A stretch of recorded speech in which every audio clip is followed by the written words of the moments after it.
আসসালামু আলাইকুম। নতুন একটি রেসিপি নিয়ে চলে এলাম।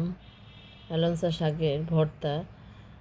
অনেক এলাকায় এর নাম হেঁচি শাকও বলা হয়। তো শাকগুলোকে সুন্দর করে ধুয়ে পেঁয়াজ আর সামান্য লবণ দিয়ে ঢাকনা দিয়ে ঢেকে সিদ্ধ করে নিব 5 মিনিটের মতো।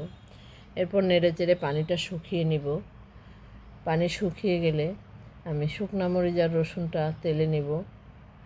এরপর এগুলোকে সামান্য লবণ দিয়ে বেটে নেব।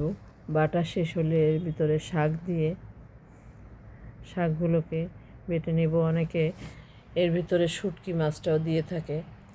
আমি শুটকিটা অ্যাভয়েড করেছি, কারণ যখন শুটকিটা দেয়া হবে তখন শাকের নিজস্ব একটা ফ্লেভার নষ্ট হয়ে যাবে।